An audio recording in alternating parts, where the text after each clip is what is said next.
गाय के रंग के भेद से, उसके प्रसव की संख्या के भेद से दूध में अंतर आ जाता है।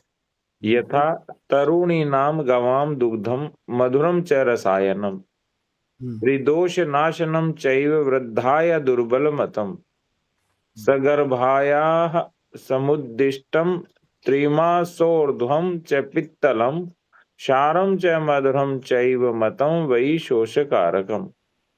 और भाव प्रकाश में कृष्णाय गोर्भवेद दुग्धम वातहारी गुणाधिकम पीताया हरते पित्तम तथा वातहरम भवेत वश कयिणान्य दोष धनम तर्पणम बल कृत्ययः। तो गाय की आयु के अनुसार भी दूध की प्रकृति में अंतर आ जाता है। अंतर आया था। एक और आपको इसके प्रारंभ में गृष्टि करके एक आया है, गृष्टि, गाय की ही गृष्टि आया शब्द। तो प्रथम प्रसूता गव्या ही गृष्टि, पहली बार गृष्टि शब्द आया है, ये चरक और सुश्रुत। तो गृष्टि मतलब प्रथम प्रसूता, पहली बार, पहली गाय, वो बयान की गाय बोलते। तो किसी भी प्रकार का क्षत है, क्षीण है, अशक्त है, तो इसके दूध को पिलाने से वो जीवनी में और अधिक श्रेष्ठ है। और उसमें भी फिर रोहिणी को बोलते हैं। आपने अभी पढ़ा नहीं, वर्ण के अनुसार। तो एक एक वर्ण का जरा देखिए उल्लेख की। हाँ हाँ, क्या है इसमें? आप उसको जरा रिवाइज करिए। देखिए, वर्ण के अनुसार पीत वर्ण की, श्वेत वर्ण की, कृष्ण वर्ण की, रोहिणी वर्ण की, रोहिणी लाल। लाल का जो एक ब्राउन टाइप होता है ना, हाँ, वो ब्राउन टाइप का। हाँ हाँ, वो रोहिणी का है। रोहण करती है ये, शरीरस्थ कहीं भी कुछ हो जाए, क्षय हो, क्षत हो, उसके रोहण के लिए इसको माना जाता है। ये रेफरेंस इसी में नहीं, कहीं और भी मिलते हैं। श्वेत वर्ण का जो है, हाँ हाँ, श्वेत वर्ण का जो है वो विशेष रूप से, हाँ हाँ, सात्विक, सात्विक श्वेत वर्ण। और रोहिणी वर्ण का? रोहिणी रोहण के लिए, कहीं भी छत छाई हो, रोहण रोहन कर्म का के क्या लिए। तात्पर्य है? रोहण से मतलब है कहीं पर भी छत हो, शरीर धातुओं का क्षय हो, शरीर में कमजोरी हो, वात और पित्त का समन करेंगी। वो तो हमारा सारी गौ माता के लिए है। अब वात पित्त बड़ा है, ये आप कैसे पहचानेंगे? मतलब आपको ये भी तो जानना है कि भाई किसके लिए हितकर है। वात पित्त में क्या होगा, कभी एकदम तीक्ष्ण भूख लगेगी और वात के कारण जो है शरीर में रुक्षता होगी, गैस बनेगी। गैस बनेगी, वात का प्रकोप रहेगा। तो कभी भी यदि भूख आती है, मतलब बहुत अधिक इच्छा ना हो, नहीं ऐसा मौका मिला, लेकिन दुग्ध ले लीजिए, दुग्ध पी लीजिए। और दूध में घृत मिला के, ये बहुत अच्छा रसायन है, धातुओं का पोषण करता है। दूध एक गिलास, उसमें घृत मिला दो, 1 चम्मच। ये तो मैंने ये कईयों का देखा, कोई कॉफी में भी दूध, वो घी मिला के पीते हैं, कोई दूध में घी मिला के पीते हैं। नहीं, दूध में घी तो सर्वश्रेष्ठ है, कॉफी में तो वही बात है, फिर वहां कॉफी की उसको कम कर देगा, बट ये तो बहुत ही श्रेष्ठ है। इसको बहुत अच्छा, दुग्ध के साथ घी को अच्छा रसायन। जब प्रसव का समय होता है तब नारियां पीती है। हाँ, बिल्कुल ठीक। वो वही है ना, उस समय वात के कारण गति होती है, प्रसव की जो पीड़ा होती है। दूसरा, ये बेसिक एक सिद्धांत है, रुक वात निमित्तजा। रुक मीन्स पीड़ा, ये मैंने पिछले बार भी जिक्र किया था। रुक वात निमित्तजा, कि शरीर में जो पीड़ा होगी, वेदना होगी, वो मात्र वायु के कारण ही होती है। और प्रसव पीड़ा,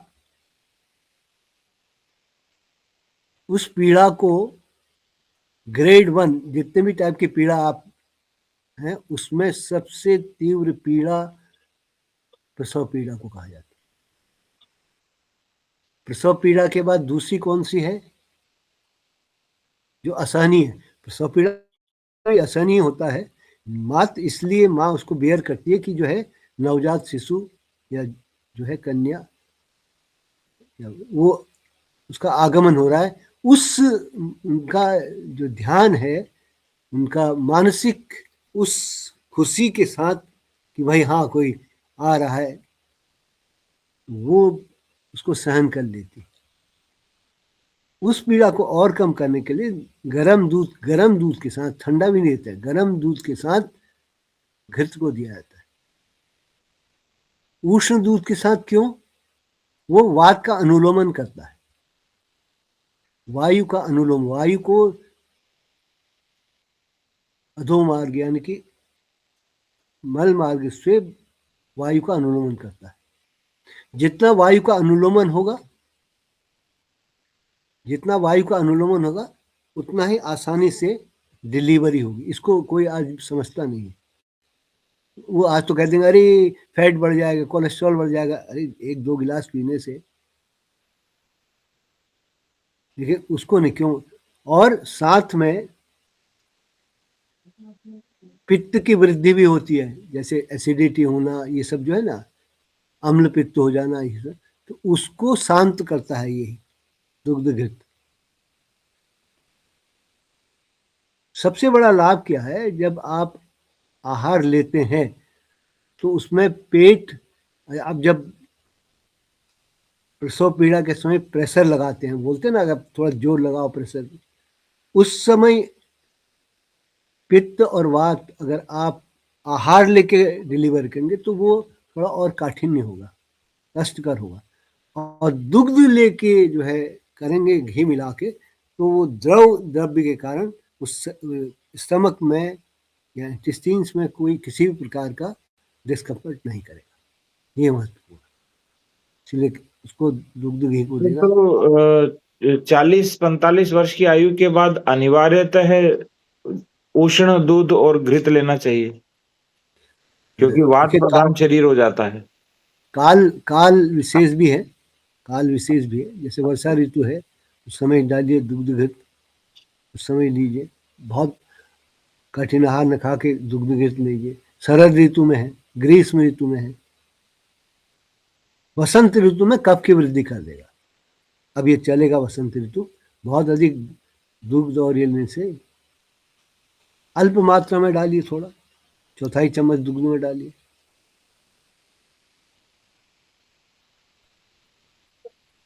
तो वसंत को छोड़कर बाकी सभी ऋतुओं में ले सकते हैं। करीब करीब ले सकते हैं।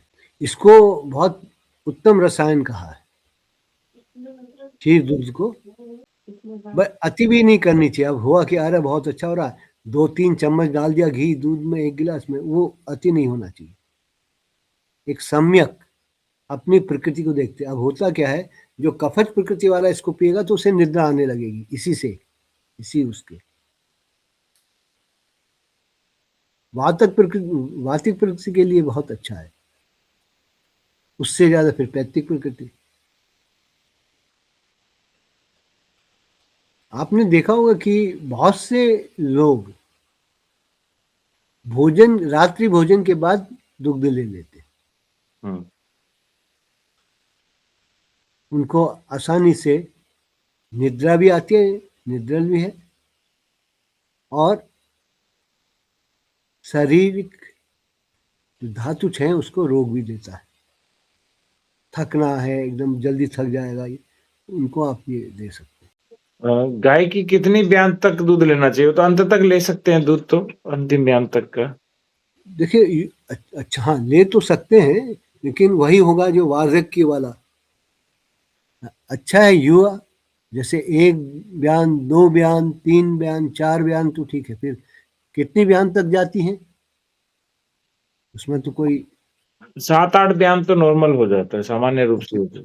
तो 4-5 तक ठीक है, 5 तक रखिए, फिर आप उसको छोड़ दें या वही बच्चा पिए उसका। या फिर घी के रूप में उपयोग करें, बाकी उपयोग नहीं करें। हाँ, वो भी कर सकते हैं, वो भी कर सकते हैं, तो घी तो बढ़ेगा। घी बढ़ाने के लिए कुछ उपाय करते हैं, जिससे उसको दूध में वो अच्छा फैट निकले। ये अभी तो नहीं करते। कुछ लोग वो कार्पास के वो बीज को खिलाते हैं। और ठीक है, कपास के बीज को खिलाते हैं ना? वो खिलाते हैं हम रेगुलर। हाँ, हाँ, वो बिनोला खिलाते नियमित रूप से खिलाते हैं। हैं।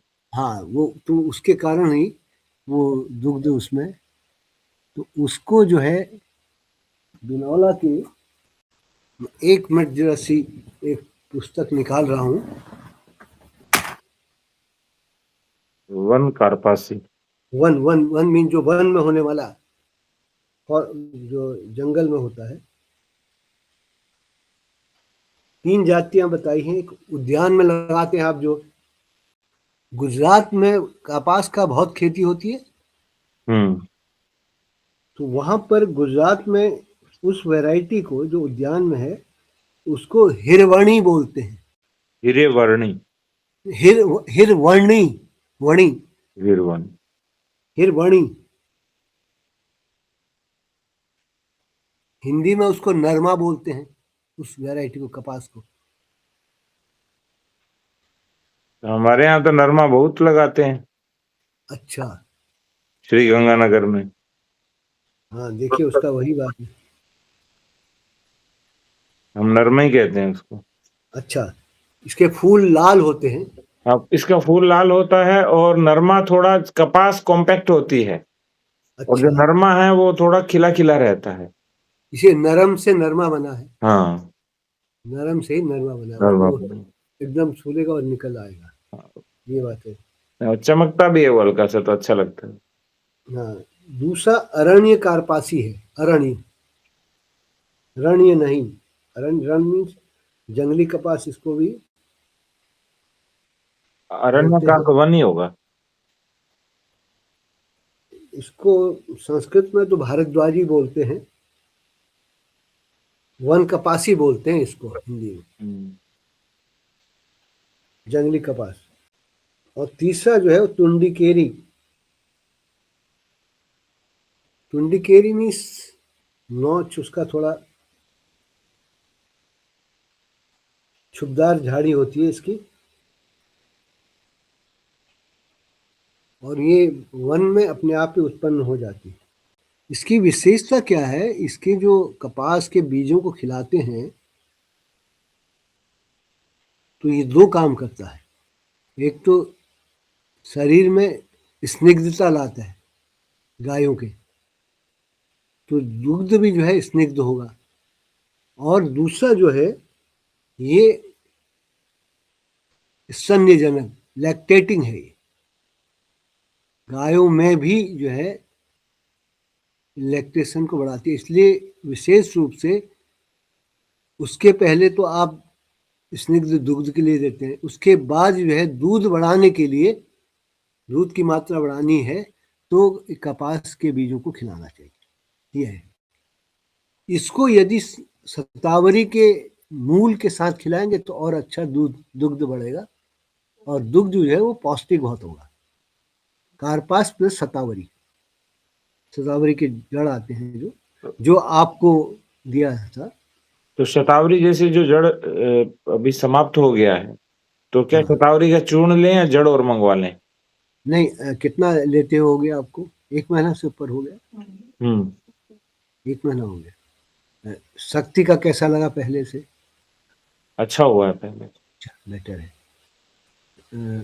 कफ, अब कफ की प्रकृति उसके बजाय अभी नहीं, थोड़ा ग्रीष्म आ जाए तब फिर लेंगे। उसका अभी 2 लाभ। अभी अभी रहने तो दें। 1 महीना तो हो गया, करीब करीब समाप्त तो हो गया होगा। शतावरी है। शतावरी समाप्त हो गया। कल हम चैतन्य बाबा के वहाँ गए थे, उसमें है परिक्रमा इसके गिरिराज की परिक्रमा में गोविंद कुंड के पास है। तो वो 3 परिक्रमा करते थे पहले, यानी कि 63 किलोमीटर एकदम निर्जला रह के।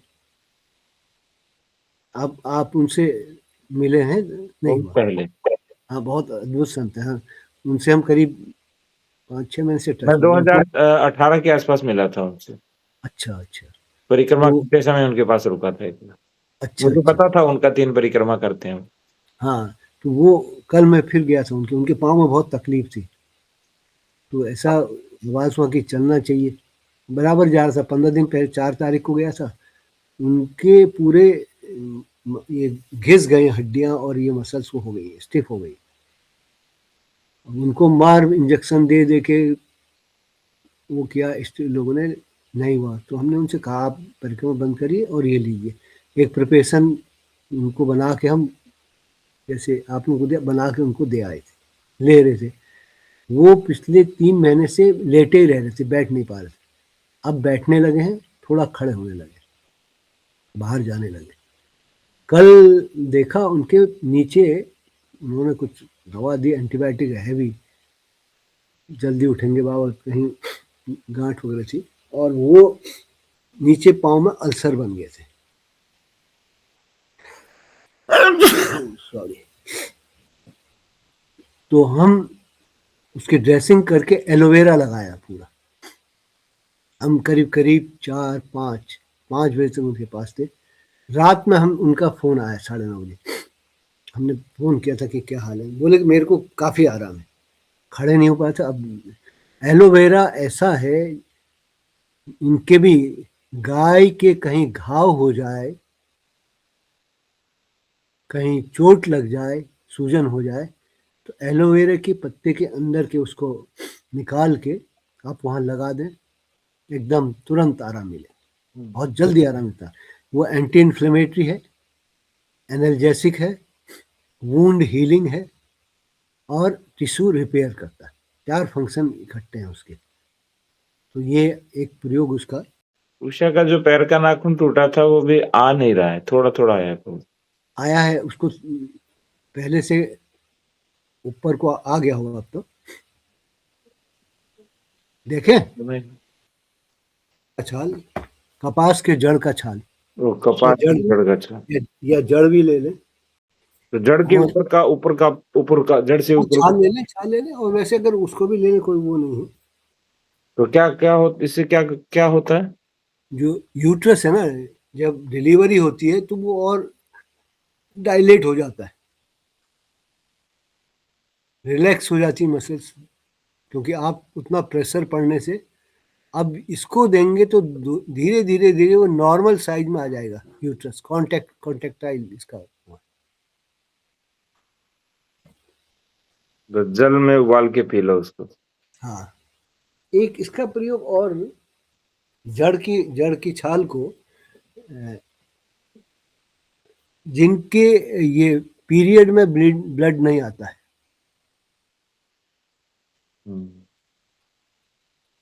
महिलाओं में, तो उसके इसका भी काढ़ा उनको पिलाया जा सकता है। जिससे जो है, होता ना, स्कैंटी ब्लीडिंग होती है या बहुत, तो उनमें ये नॉर्मल से ले आता है ब्लीडिंग। दोनों में सामान्य रूप से। लेकिन अधिक मात्रा दे देंगे अगर किसी को, इसी की, तब जो है वो गर्भपात कर देगा। ये एक लाइन ऑफ ट्रीटमेंट भी, अगर गांव में पहले ये करते थे, अब तो कोई जानता नहीं होगा इसको, रेयरली कोई जो है ट्रेडिशनली जिसने इसको, लेकिन इसको गायों में यदि पिलाएं, जब प्लेसेंटल अपरा जिसे बोलते हैं निकल जाता है, उसके बाद पिलाएं कितनी मात्रा में देना चाहिए एक अनुमान से? इसको। आप जो है, गाय का वजन कितना, करीब करीब 150-200 किलो होगा, हाँ, इतना तो होता ही है। इतना ही आएगा। तो अच्छा है। ये करीब करीब 250, आधा किलो से 1 किलो तक। और लेडीज को? लेडीज को तो आप फ्रेश यदि देते हैं, फ्रेश वाला, वो 10 ग्राम से 20 ग्राम तक आयु के अनुसार डिकॉक्शन बना के, काढ़ा बना के, एज पे डिपेंड करेगा। वैसे आइडियल डोज 12 ग्राम है, 10 से 20 में कभी कभी नहीं होता, 12 ग्राम एक बार में। अगर उससे कुछ नहीं तो फिर उसका आधा 6 ग्राम शाम को।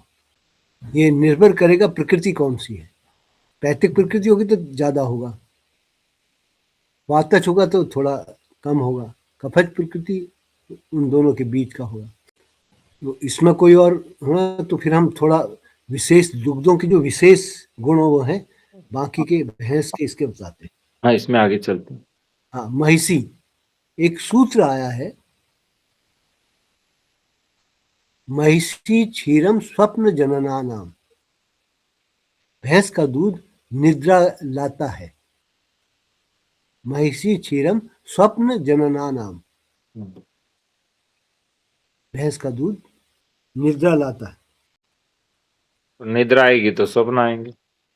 हाँ, इसको थोड़ा सुश्रुत ने बहुत अच्छा स्पष्ट किया है कि यदि इसको वहनी नाशन कहा है, वहनी नाशन कहा है, वहनी नाशन सुश्रुत में महाभिसंधि मधुरम माहिसम वहनी नाशनम निद्राकरम शीततरम गव्याति स्निग्धाम गुरु, कि ये निद्राकर है। स्वप्न से तात्पर्य यहाँ निद्रा से आता है। और ये स्निग्ध गुरु होता है, जिसमें होता है ना अत्यंत भूख लगती है, जो अनकंट्रोल्ड रहता है, जिसमें बहुत तेज भूख लगती है। पित्त अधिक होता है तो भूख अधिक लगेगी, भूख अधिक लगेगी तो भैंस का दूध पिलाना चाहिए उसे। बस पकड़ लिया। नहीं उसकी शांत हो रही तो ये है स्निग्ध गुरु होता है, वो पिला दीजिए। एक बात और होती है कि वो भैंस का दूध कंपैरेटिवली शीतल भी होता है, ठंडा होता है, इसीलिए स्निग्ध और शीत गुण के कारण अग्नि को शांत कर देता है। मतलब गुणात्मक परिवर्तन कर रहा है स्निग्ध शीत के गुण। तो भैंस का जो दूध है वो अवगुण वाला नहीं है। नहीं, अवगुण है, गुरु है। उसमें क्या होगा, गुरु होगा, नित्य लगातार पिएंगे तो कफ की वृद्धि करेगा। अवगुण, कफ की वृद्धि होगी तो शरीर जो है वो कफात्मक बन जाएगा, बैठे बैठे भी नींद आने लगेगी, इतना बहुत अधिक पी लिया तो। गाय के और भैंस के दूध में एक परिवर्तन, स्निग्ध अंश अधिक होने से गुरु है भैंस का, और इसके कंपेरेटिवली गाय का दूध लघु है। आप जो है प्रातः के दूध में और सायंकाल के दुग्ध में भी अंतर है, गुणात्मक परिवर्तन है। सायंकाल का दूध प्रातः काल की अपेक्षा लघु होता है। क्यों? क्योंकि दिन भर गाय भ्रमण करती है, तो लघुता जो दूध आएगा शाम को, उसका अर्थ है कि स्निग्ध अंश वाला कम होगा। और रात्रि भर विश्राम करती है, वो शीत और स्निग्ध होगा। प्रातः जो दूध, बकरी का आते हैं, बकरी की जो विशेष बताए हैं, आपको याद होगा कि कोरोना पीरियड में भी जब यह डेंगू फीवर, उसमें दूध का ये प्रयोग, क्योंकि ज्वर में जो है दुग्ध आदि का भी पाचन अग्निमंद होने के कारण उतनी नहीं पचता है, तो ये बकरी का दूध लघु होता है, सुपाच्य, आराम से पच जाता है।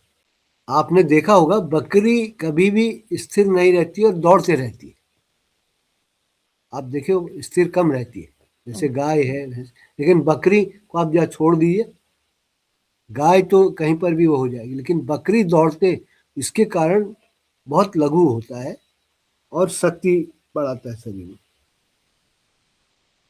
नहीं, ज्वर में अग्नि मंद हो जाती है। ज्वर में अग्नि की मंदता ही होती है, आम दोष का जनक तो होता है। ज्वर में मंदाग्नि, उससे आम दोष, यानी कि आहार ठीक। आप देखिए ना, होता क्या है जब ज्वर आता है, शरीर में क्या होगा, एक तो इच्छा नहीं होगी भोजन की, अंग मर्द होगा, पूरे शरीर में पीड़ा सी महसूस होती है। अच्छा, इसकी विशेषता है ये सोस में ट्यूबरकुलर जो पेशेंट होते हैं उनके लिए बहुत अच्छा लाभकर है बकरी का दूध। जिनको टीबी की बीमारी होती है, सोस, रक्तपित्त यानी कि एसिड गैस्ट्राइटिस जिसे कहते हैं, शोष का अर्थ टीबी है। हाँ, सोस को टीबी बोलते हैं। वस्तुतः जो है ये यक्ष्मा बोलते हैं इसको, संस्कृत में यक्ष्मा। यक्षमा तो पता है। हाँ, उसको यक्ष्मा में मेन कारण कहते हैं कि जो धातुओं का क्षय बहुत होता है, उसके कारण इसका एक नाम सोस दिया है। जिनको एसिड गैस्ट्राइटिस होती है, अम्ल पित्त हो, वो भी इसको ले सकते हैं। शरीर में कमजोरी बहुत हो, हमारे उधर थी बकरी दूध को पीने की परंपरा। हाँ हाँ बच्चों को बिल्कुल। पिलाते थे, वृद्ध पीते थे, ऐसा कुछ होता था, मुझे याद है अभी भी। हमने तो नहीं पिया, लेकिन ऐसा होता था, मेरे पिताजी ने पिया हुआ है। हम्म। तो उनमें जो है इम्यूनिटी बहुत अच्छी होगी, व्याधि प्रतिरोधक क्षमता बहुत अच्छी होती, और लघु है, सुपाच्य भी होगा। आग्नेय देश है, रुक्ष देश है, तो पित्त की वृद्धि होगी, उसको भी शांत करेगा। देश विशेष के कारण भी हर चीज की ऋषियों ने पूरा विवेचन करके उसका प्रयोग किया। ये देखिए, आप घृत है, अगर पार्वती देश वाला नित्य घृत पिएगा तो उसको कफज व्याधियां और अनेक व्याधियां हो जाएंगी। लेकिन मरुभूमि, आपका राजस्थान, गुजरात का एरिया, वहां घृत नित्य सेवन करना ही है। ओहो, इसीलिए हमारे यहाँ हाँ ना हाँ कहने की आधा कटोरी मक्खन खिलाना, फिर घी हाँ, ये रोटी में डाल देना, फिर उसके बाद हमारे को सब्जी आज भी अच्छी नहीं लगती है बिना घी के। बिना घी के, बिल्कुल ठीक है। तो वो महत्वपूर्ण है, इसलिए अगर आप नहीं लेंगे घृत तो तो आपके धातुओं का शोषण होगा। क्या होगा, और रिक्तता आ जाएगी। जी, आप देख लीजिए, मैं यहाँ देख रहा हूँ बहुत से जो ग्रामीण में कुछ हैं बहुत थीन, और वो लोग घृत खाते ही नहीं है ही नहीं, कहाँ से खाएंगे, रुक्षता शरीर में आ जाएगी। और जो ब्रेन टिश्यू है वो बेसिकली लिपिड ही है, घृत और मक्खन से ही है निर्मित। आप उसका वो समझ सकते हैं कि उसका प्रभाव क्या होगा। आपके उधर घेवर एक नियमित आहार, मतलब मिठाई रही है हम्म घेवर। कैसे बनाते हैं इसको? घेवर को तो घी के अंदर जैसे जलेबी की तरह से पूरा पूरा डालते हैं। हाँ, केवल घी को ही डालते हैं, हम्म किसी में मिला के। हम्म। इसका संदर्भ चरक संहिता में आया, यानी आप समझ सकते हैं आज से 5000 वर्ष पूर्व भी ये चलता था, और इसका नाम था घृतपूरक। ओहो, घेवर को घृतपूरक कहते थे। हाँ, घृतपूरक घेवर इति लोके, लोक में घेवर कहते हैं संस्कृत भाषा में। आप समझ सकते हैं 5000 वर्ष पूर्व भी ये खाया जाता था मरुभूमि में। घृतपूरक पूरा घी से ही बनता है। तो उन्होंने, कमेंटेटर ने, चक्रपाणी ने इसका वो दिया, घृतपूरक घेवर इति लोके, कि लोक में उसे घेवर कहते हैं। और वो एसेंशियल है मरुभूमि के लोगों को खाने का, मरुदेश। अब देश की बात आई तो ऋषियों ने 3 प्रकार के देश बताए हैं, जांगल, आनूप और मरु। जांगल, आनूप और मरु। आप इसको इसमें जरा देखेगा, आपको मिलेगा डिटेल। जांगल कैटेगरी में किसको लेते हैं, आनूप को किसमें लेते हैं, और मरुभूमि को किसमें लेते हैं। तो ये बहुत महत्वपूर्ण है कि अगर आप मरुभूमि में हैं तो घृत का यथोचित सेवन करना चाहिए। हमने आपको भी घृत पूरक लेना चाहिए। अच्छा, एक दूसरी बात महत्वपूर्ण आती है, घी का जो है जितने भी मेद्य रसायन आए हैं वो घी में ही बनाए जाते, तेल में नहीं बनाए जाते, या उसका वो नहीं पिया जाता, या तो दुग्ध के साथ लेते हैं उसको। मेद्य रसायन क्या है, ये महत्वपूर्ण है। धी धृति स्मृति रूपांतु मेधा, उसके लिए प्रयुक्त होने के मेद्य रसायन। तो धी धृति स्मृति क्या है, धी अर्थ है बुद्धि, इंटेलिजेंसिया जिसे कहते हैं। धृति धृति धारण, पावर ऑफ रिटेंशन जो आपके ब्रेन की है उसको धृति बोलते हैं। तीसरा है स्मृति, अतीतानुभूतम स्मृति, अतीत के अनुभव को, यानी जिसे आप मेमोरी कहते हैं, जो कहते हैं ना लोग याद नहीं रहता है, स्मृति क्षय है। अतीतानुभूतम स्मृति, अतीत में जो आपने ज्ञान लिया है उसका स्मरण होना, वो स्मृति है। धी धृति स्मृति रूपांत, इसको बढ़ाने वाला मेद्य रसायन कहलाते हैं। इस मेद्य रसायन में इनका मुख्यतः घी में ही बनाया जाता है। क्यों, जैसे घृतपाक बोलते हैं उसको, क्यों प्रश्न उठता है, क्यों इसमें बनाया जाता है, क्यों नहीं आप इसको कार्बोहाइड्रेट वाले में बनाते हैं, प्रोटीन वाले में। इसको कभी भी कार्बोहाइड्रेट प्रोटीन के साथ नहीं देते। घृत जो है, जो ब्रेन में ऋषियों का जो औषधियां प्रवेश करती हैं वो घृत के माध्यम से ही जाती है। ये इसमें नहीं मिलेगा आपको। आपने अभी जो बताया था वो क्या था, धी धी धृति धृति मेधा, नहीं धी धी धृति स्मृति, आगे पूरा श्लोक था ना। धी धृति स्मृति रूपांतु मेधायाम वर्धयीयत वर्धयीत इति। अगर किसी की इसमें इंटेलिजेंस या बढ़ानी हो, मेमोरी इनहेंस करनी हो, उसके लिए, और पावर ऑफ रिकलेक्शन होता है ना, कभी कभी याद नहीं आता है, ये कार्य जो है घृत के माध्यम से ही कराया जाता है। ऐसी औषधियां हैं, उन सब में श्रेष्ठ औषधि शंखपुष्पी है। तो शंख ये पुष्पी को घी से देना चाहिए। शंखपुष्पी, ब्राह्मी, मंडूकपर्णी, मुलैठी, मधुयष्टि भी स्मृतिवर्धक है। अगर आज के फार्मास्यूटिक्स से आप इसको समझें तो ड्रग्स जो हैं, जो फ्रेश प्लांट्स में अगर आप कोई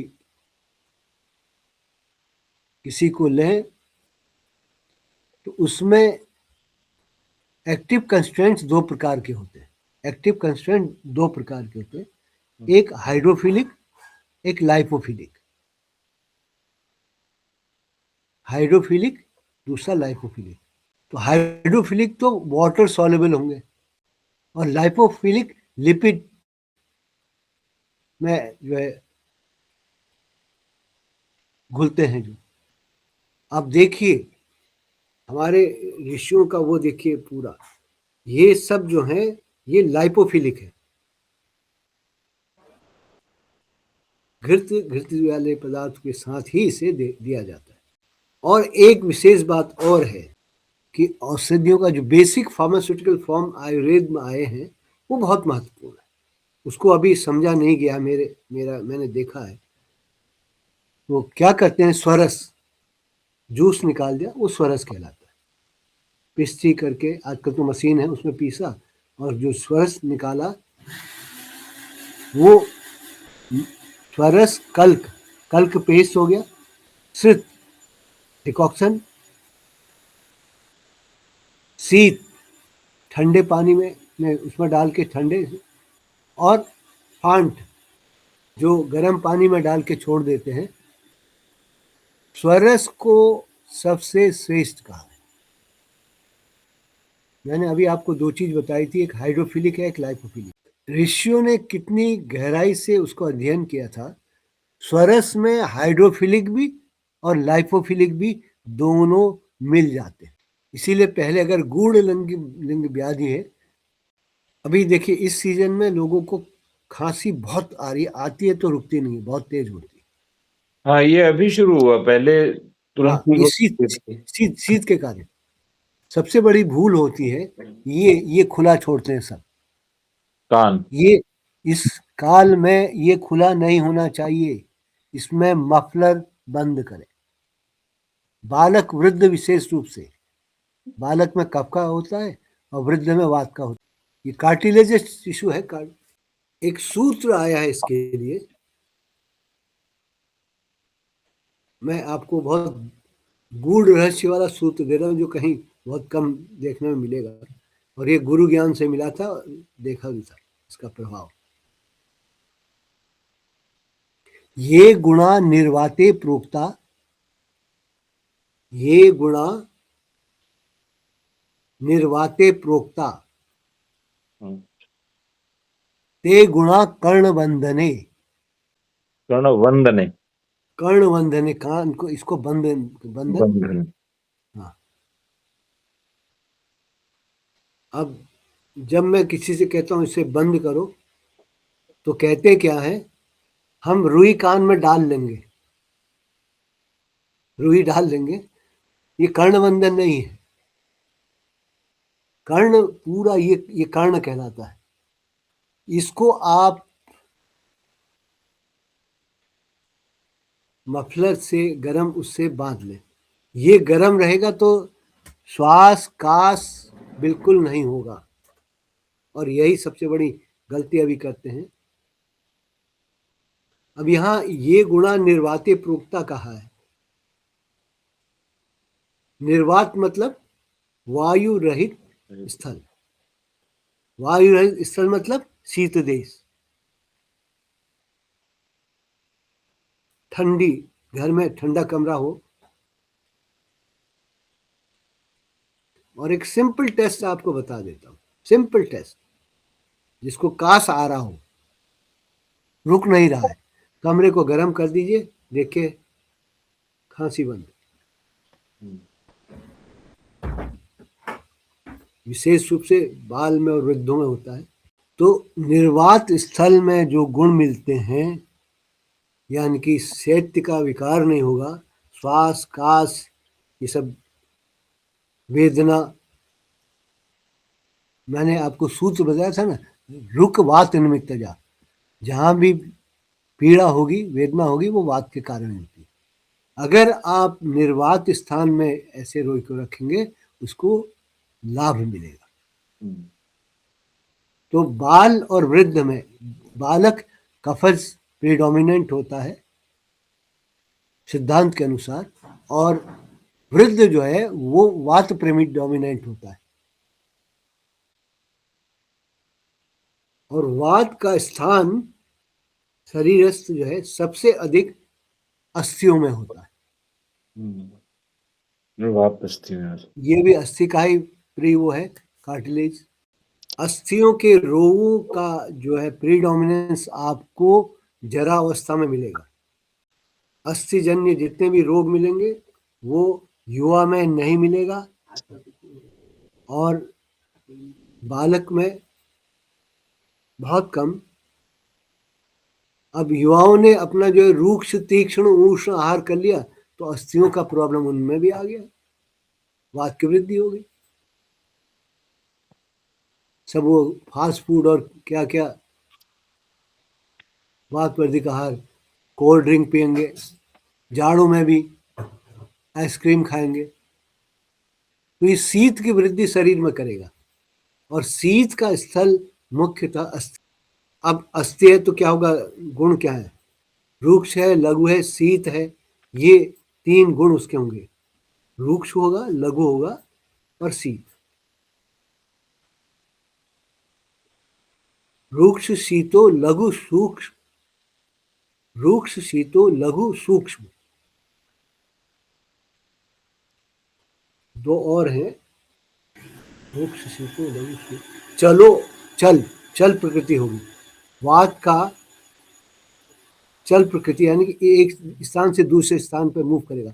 जॉइंट पेन होता है ना किसी के, पहले यहाँ रिस्ट में हुआ, कुछ देर बाद शोल्डर में होता है, फिर घुटने में आ गया, ये चल प्रकृति है।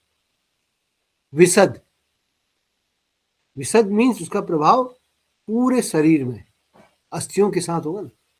अब यहाँ पर एक शब्द आया है गुणों में, सूक्ष्म, रुक्ष शीतो लघु सूक्ष्म, ये शरीर में निरंतर गतिमान है। सूक्ष्म मतलब आप इसको समझिए माइक्रो लेवल हो गया सूक्ष्म। तो इसका अर्थ है जो महाभूत हैं, महाभूतों में जो आपकी पृथ्वी, अब तेज वायु, वायु महाभूत है, तो इसका सूक्ष्म के कारण मॉलिक्यूलर लेवल पे रोग को कारक होगा। अगर आज की भाषा में उसको समझे,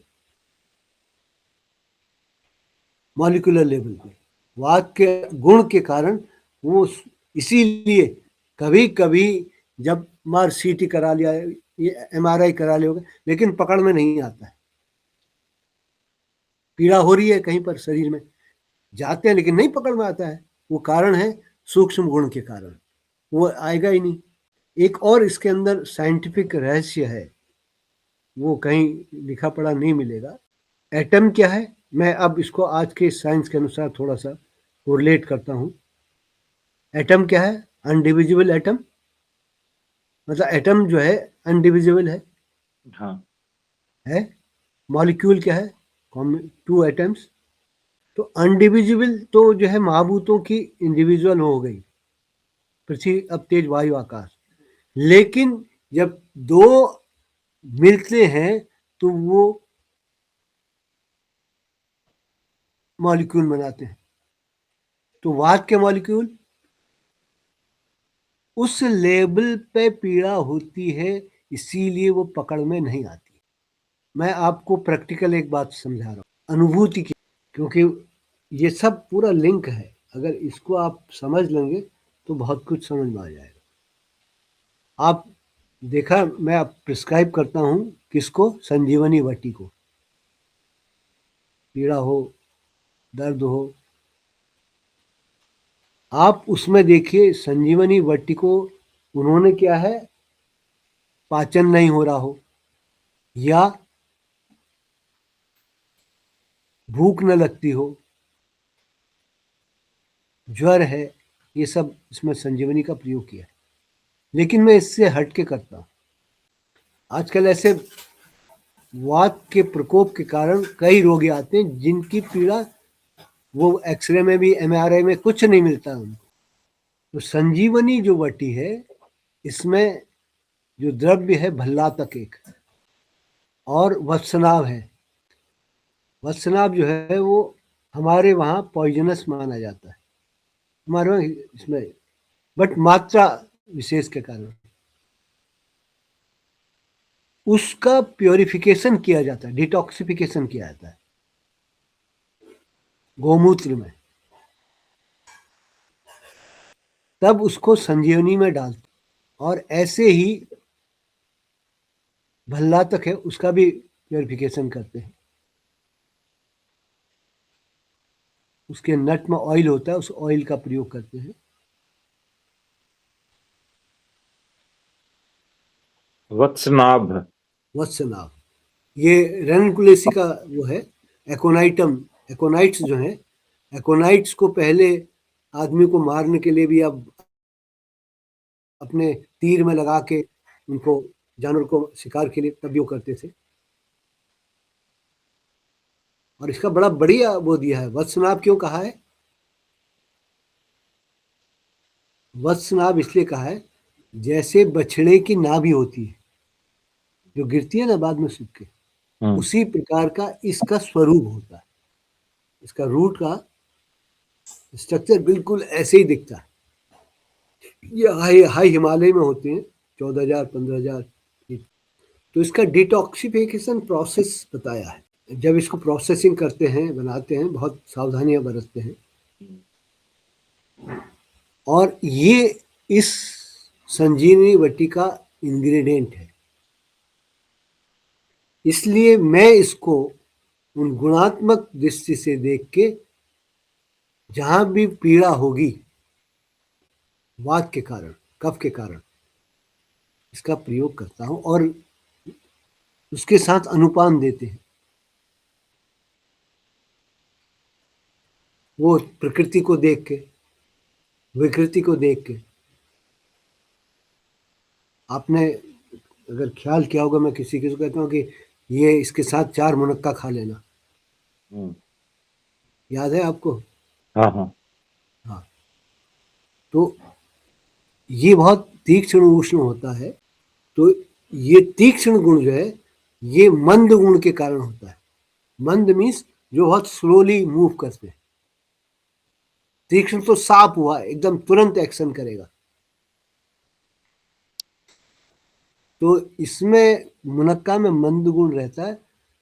तो मंद के कारण जो है ये जितने भी फल हैं, सबसे बड़ा न्यूट्रिशन है ये मुनक्का। अगर कोई कुछ ना खाए, मुनक्का खा ले, दूध पी ले, दिन भर का अच्छा भोजन, 10-12 मुनक्का खा ले और दूध पी ले, बस वही उसको मिलता। तो धातुओं का पोषण करता है ये मुनक्का। अब बैठे हैं मीटिंग में, नहीं है टाइम, नहीं हुआ, लंच नहीं कर पाए, लिया ये और अखरोट ले लिया और खा लिया। कोई और किसी की जरूरत ही नहीं है वहाँ। न टेबल की जरूरत है, न स्पून की जरूरत है, न थाली की, न कटोरी की। जेब में रखा, अपने लिफाफे में निकाला, डाल दिया।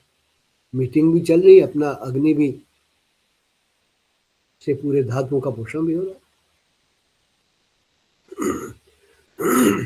और ज्यादा वो करना है, खजूर उसमें खा लीजिए, आयरन भी है और पूरा इंस्टेंट एनर्जी भी है उसमें। ग्लूकोज बहुत अच्छा है, इंस्टेंट एनर्जी।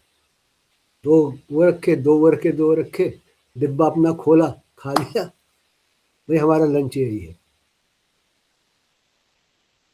एक आध फ्रूट ले लिया साथ। अब जो व्यक्ति आहार ले रहा है, देखिए रहस्य, देखिए जो व्यक्ति आहार ले रहा है वो पॉलीसेक्राइड ले रहा है या प्रोटीन फॉर्म ले रहा है, तो उसको प्रोसेस होके पचने में डाइसेक्राइड मोनोसेक्राइड आने में समय लगेगा। और ये आपने खा लिया, आपको तो मोनोसेक्राइड इमीडिएटली डाई है, मोनो तुरंत मिल जाएगा। एनर्जी इसमें क्विक मिलेगी और लॉन्ग लास्टिंग है। इसलिए ये सबसे अच्छा उपाय है। 2 अखरोट डाल लिया, एक 4-6 मुनक्का डाल लिए और ये डाल लिए अपना खजूर। खजूर में भी 2 टाइप के होते हैं खजूर से। जो एक तो छुआरा बोलते हैं, वो प्रीकर्सर ऑफ खजूर है, वो थोड़ा पूर्ण पका हुआ नहीं है। खजूर जो है पूर्ण मैच्योर है, पक्व फल है, वो पक्व फल है। और ये अर्ध पक्व है, छुआरा अर्ध पक्व है। ये गुजरात में भी काफी मिलता है अर्ध पक्व, वहां से आता है, गल्फ से शायद, वहां भी है। जब आप कोई भी द्रव्य फ्रेश लेते हैं, औषधियां या वो, तो आप उसमें जो पूर्ण पोटेंशियल सब्सटेंस है उसका आप प्रयोग कर रहे हैं। रक्त पित्त क्या है? रक्त पित्त जो इंटरनल हेमरेजेज होते हैं, आप देखिए, इंटरनल हेमरेज को रक्तपित्त कहा जाता है, उसमें इसका बकरी का दूध सर्वोत्तम है। डेंगू हेंगू में पूरे प्लेटलेट्स कम हो जाते थे, इन सब में प्लेटलेट्स यदि कम होगा तो कोगुलेशन टाइम शॉर्ट हो जाएगा, ब्लड क्लॉटिंग नहीं होगी, उसमें इसका प्रयोग सबसे लाभप्रद है। इसीलिए जिनमें प्लेटलेट्स कम हो जाता था, 800 1000 5,000 तक इसका दूध बिका बकरी का। तो प्लेटलेट्स बढ़ाने के लिए भी बकरी का दूध दिया जाता था। ये यहाँ तक होता क्या कि आयुर्वेद का जो है पूरा वो, जब आप गहराई में जाते हैं तो चिकित्सा की दृष्टि से सूक्ष्म अवस्था तक, तो अभी अब जो है ये वसंत ऋतु आ रहा है, कफ का प्रकोप बढ़ेगा, इसको भी जस्ट ऋतु के अनुसार। अभी तो ठीक है, अभी फिर क्या करेंगे, आप लघु आहार लेंगे, वो हम नेक्स्ट उसमें डिस्कस करेंगे। और लास्ट जो है ऊँट का दूध, जो है ऊँट का दूध, वो थोड़ा नमकीन होता है, लघु होता है, ये सब प्रयोग। और उसका विशेष रूप से कहाँ मिलता कहीं, तो उसको मूत्र रोगों में भी प्रयोग करते हैं। एक बात उन्होंने कहा, स्पेशली जो अर्स है, जो पाइल्स होते हैं, पाइल्स, ब्लीडिंग पाइल्स, उसमें ऊँटनी का दूध लाभ करेगा। कैंसर के लिए भी बोलते हैं इसको। कैंसर के लिए अम्लीय है, तो दूध नमकीन होता है ये, कैंसर के ऊँट का दूध वहाँ कहीं प्रयोग करते हैं क्या? पता नहीं, सुना है मैंने ऐसा। नहीं, क्योंकि इसका तो नहीं आएगा, शेष तो बकरी का और गाय का, भैंस का भी नहीं, भैंस का तो गुरु होता है। और एक इसका सूत्र है, जैसे मैंने आपको वात बताया था कि वाह गति गंधन ही हो, रुख वात निमित्ता, तो कफ के लिए आया है, सर्वे ही वृद्धि कफ निमित्त जा, कफवर्धक आहार, कफवर्धक औषधों का प्रयोग करेंगे तो डायबिटीज बॉडी, के लिए, डायबिटिक के लिए। हाँ ये इसीलिए बता रहे हैं, डायबिटीज के लिए तो आपके लिए सबसे श्रेष्ठ कॉम्बिनेशन है आंवला और हल्दी का। दुग्ध में जो है, गाय का दुग्ध तो डायबिटिक्स को मना करते हैं, मधुर स्निग्ध होता है वो, आप स्निग्ध अंश हटा दीजिए तब पीजिए, मक्खन निकाल लीजिए तब पीजिए दूध गाय का, भैंस का तो बिल्कुल ही नहीं पिए। गाय के दुग्ध में मक्खन निकाल लीजिए और पीजिए, डायबिटिक्स पी सकता है। और वैसे जो देसी गाय अगर मिल जाए, देसी गाय तो अच्छी, उसमें ज़्यादा वो भी नहीं होता है। इनका आपने भागवत जी का सुना है, भागवत जी, मोहन भागवत जी, हाँ सुन। खूब खूब मक्खन खाते। अभी देखिए उनका चेहरा भी स्निग्ध, पूरा शरीर भी बैलेंस्ड है, मक्खन। प्रभु जी बता रहे थे मेरे को, आए थे ना अभी यहाँ इस बीच, तो बोले फिर गौशाला में उनका, आपके वहाँ का सबसे अच्छा हमें मक्खन लगा। बोले मक्खन मैं नित्य खाता हूँ। उसके एक और भी है, शार्पनेस, मेमोरी को एनहेंस करने के लिए भी मक्खन बहुत लाभप्रद है। तो ये ब्लड ब्रेन, जो जितने भी मेद ड्रग हैं, वो मक्खन या घी में बनाए जाते हैं, क्योंकि लिपिड जो है ब्लड ब्रेन बैरियर क्रॉस करता है, प्रोटीन बाइंड या carbohydrate bind blood brain barrier cross नहीं करता। इसीलिए जितने भी हमारे वहाँ आयुर्वेद में ऋषियों ने बनाए हैं, वो लिपिड सॉल्युबल, ये घृत, मक्खन, इन्हीं में वो किया है। या दूध से, दूध में भी होता है घृत का अंश, ब्लड ब्रेन बैरियर क्रॉस करता है। तो मेद्य रसायन तक आज का आपका। नहीं, वसंत तो फागुन को ही माना जाता है। हाँ तो फागुनी तो कह रहे हैं ना। देखिए दो चीज है, ऋतु एक और मास। एक ऋतु में 2 मास होती है, एक ऋतु में 2 मास होते हैं। 2 मास होती है। तो क्या होगा, आपका माघ तक आपका शिशिर ऋतु था, फागुन और चैत्र ये 2 जो है आपके वसंत में आए। उत्तरायण हो गया ना, हाँ उत्तरायण। पूरी उत्तरायण। हाँ तो धीरे धीरे धीरे होता क्या है कि कफ का विलयन होता है, क्योंकि इधर आपने गुरु और वो आहार खाया है, उसके कारण अग्नि मंद होगी, शरीर में गुरुता बढ़ेगी और निद्रा अधिक की होगी, दिन में भी नींद आने लगेगी।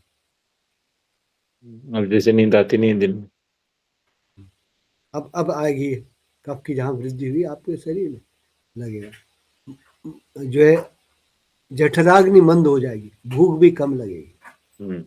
ये आप इसको ऑब्जर्व करिएगा, वो नेक्स्ट उसमें आपको उसके टिप्स बता देंगे। उसमें देख भी लेंगे। चलिए, नमस्कार।